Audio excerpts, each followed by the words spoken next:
Hey everyone, Brian here, Hodges1455, coming at you with another video.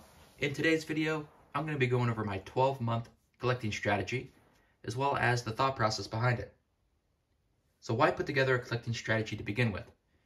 Well, I have not one but two big shows coming up next year, and I want to make sure I have a plan and a strategy in place to be able to meet the goals I have set in place for each of those shows. So I'll be going over each show and the targets I have, as well as the thought process and what I've kind of done to lead up to implement my plan and the benefits that come along with that for me. So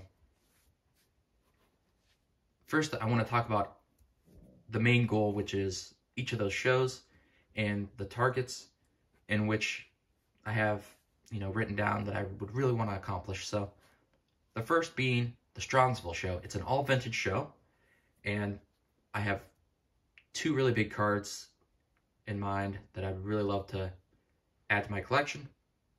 One being my first ever Cracker Jack card. I really love that set. It's an iconic set, and I have a couple of different cards in mind, so I'm not really certain on which one yet. I have a few different ones written down, but definitely a 1914 or a 1915 Cracker Jack card would be really awesome. But it's also a bigger card, at least for me anyways, so I want to make sure I have a plan in place to save up for that, as well as the second big card I have in mind for that show, which is my first ever Jackie Robinson card, a 1956 Topps. So I really want to be able to save up for that and accomplish that at the show. I think that'll be great to come away with two big cards from that show and be able to remember going to my first show since I was a kid. So that'll be a lot of fun. And the second show I want to talk about is the National. I'll only be attending there most likely the Thursday of that show, just for that one day. And so I've kind of set aside three different big targets that I have in mind for that show. One vintage and two modern. Since it's not an only vintage show, there should be loads of modern there, and I should be able to pick up a couple of big modern cards as well. So for the year, that would leave me with three big vintage targets and two modern targets. So for those three targets at the National, let's start with the vintage card. The vintage card I want to pick up is the 1964 Topps stand-up Roberto Clemente card. It's just a really cool card. I don't know if you've seen it or not, but if you haven't, I encourage you to go check it out. It's a really cool looking card, I think, so. But it's a bigger card as well, so I'd like to get a really nice copy of it. And so it's something I definitely want to save up for. I already have the Bob Friend stand-up card and the Bill Mazeroski, so I think getting the Roberto Clemente card would be really cool to be able to look at all three of them and set them up and enjoy them all at once. So that's kind of my thought process behind that card. And also it'll just be great to add my first ever single Roberto Clemente card. All the Roberto Clemente cards I have up to this point have been leader cards, so it'll be really fun to add that. And the second card I want to pick up is a really big NASCAR card. The biggest NASCAR card in my collection. I would love to pick up a really nice NASCAR card and to, have that memory at the National. And the third card I want to pick up is an Mbappe rookie card. So it's a really big soccer rookie card.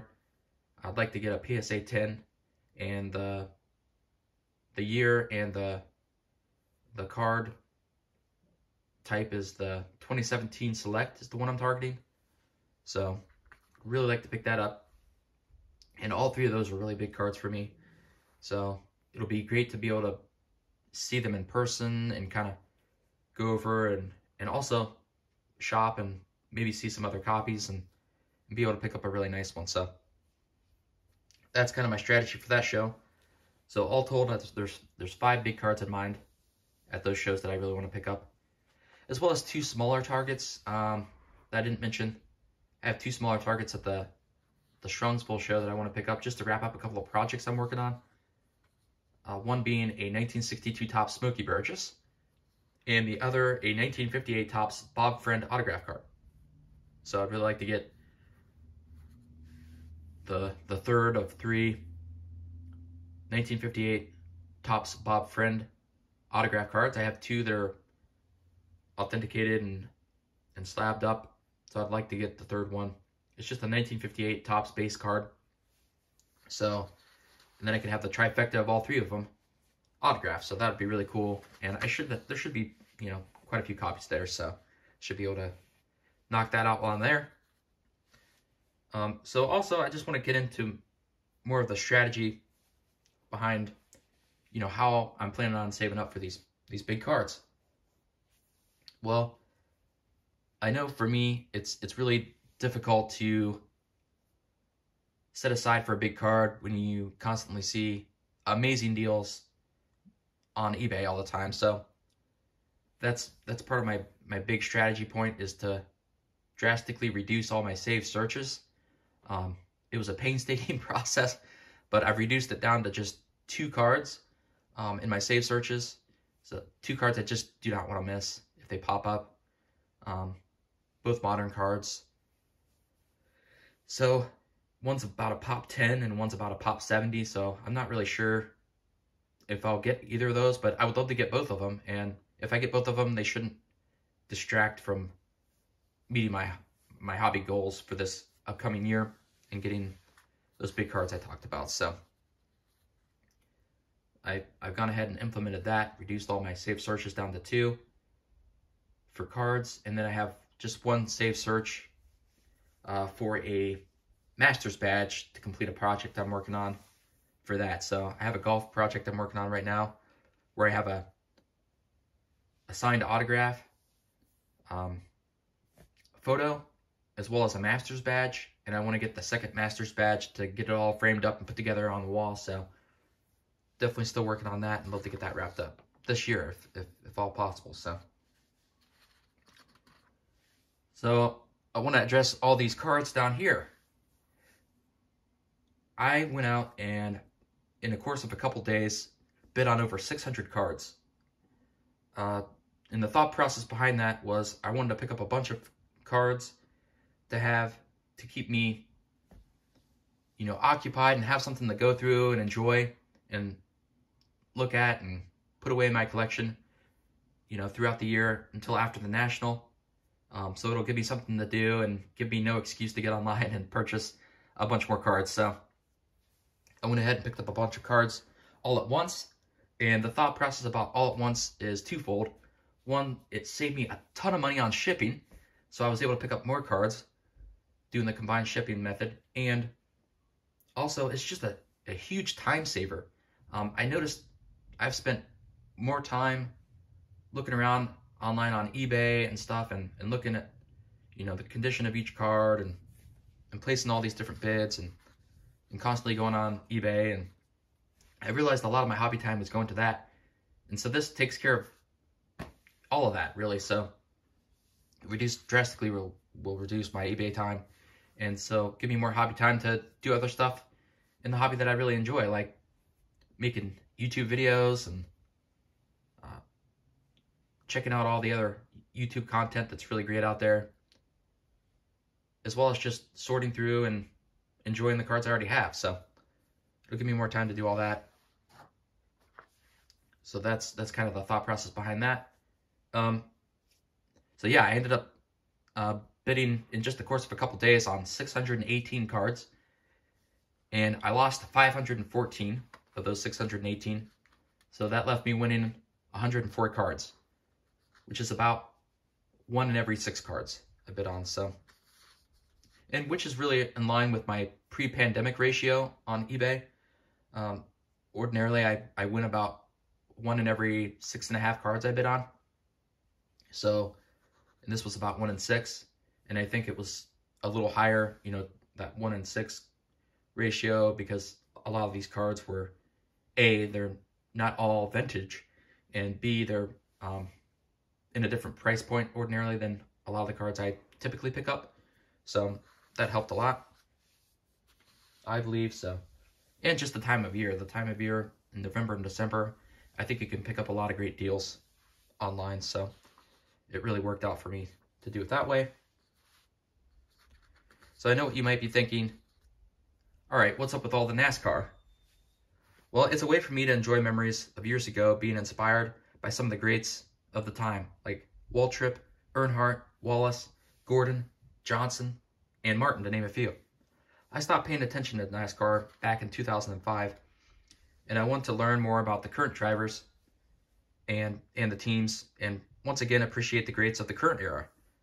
And a fun way for me to do that is to pick up a bunch of blaster boxes and hobby boxes and have some cards and packs to go through and open up and enjoy, just like I did when I was a kid. It was one of the easiest ways for me to learn about baseball when I was interested in that as a kid, and I still am interested in that. But it was a great way for me to learn about the current players and even past players. So that's kind of the thought process behind that. I haven't picked up a box of card in probably 15 years, so this will give me something really to enjoy throughout the year, and also make some YouTube content. I'm gonna probably open up a blaster box and a pack of cards every other week, so it'll give me something to do and enjoy as well for that. So I'll keep my NASCAR cards video separate, so because I know most of you aren't interested in NASCAR, but if anyone is, I'll definitely be putting out that content. And just to go along with that, there's really no time like the present to get into something new and enjoy something new. So that's kind of the thought process behind the NASCAR stuff. And then also holding up all these cards. I went to my local car shop the other day and picked up a little stack of new cards there, some vintage cards. So I'll also be going over those as well, leading up to the Strongsville show in the National. So I know what you might be thinking as well. Why not just save that money and continue to pick up a few cards here and there online? Wouldn't you still be able to save up for what you want to acquire and accomplish your targets for each show? I don't believe so. I don't believe the results would be the same. I think I would continue to see great cards online pop up, and it distracted me from accomplishing my goals. So that's kind of the thought process behind that, as well as, like I said, it'll help me save a lot of time just picking up a bunch of cards all at once. So, and money by saving the shipping. So that's kind of the thought process behind that. And then another question I know you might have is, well, will you not be buying anything until after the National? And the answer to that is no. Short answer.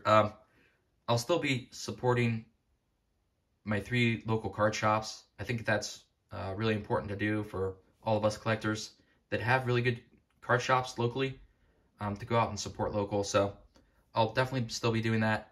And like I said, I have 2 save searches online, so if either of those cards come up, I would love to add either of those. So, and then like I said, the Master's badge, I still need to complete that small project, that golf project I'm working on. So just to kind of wrap up some of the benefits of this strategy for me personally, I was able to pick up a lot more cards online by doing the combined shipping, and a huge added benefit is it'll reduce the amount of time I spend on eBay, which I can't tell you how surprised I was when I really, took a look at how much time I'm spending on eBay. So I would love to have that time back in my life to, watch more YouTube content and enjoy that kind of stuff more. So it will also, of course, help ensure that I stick to my hobby goals and those key cards I really want to target at both of those big shows. I want to make sure both of those shows are really memorable. So this is a way for me to stick with a plan and make sure that I accomplish that. So, and also, of course, I get to enjoy learning about today's NASCAR and stuff throughout the year. So that'll be really fun, and getting to open up a bunch of packs, I think will be a lot of fun. So, well, hey everyone. Thanks for sticking with me if you're still here. Thanks for watching, and enjoy the hobby.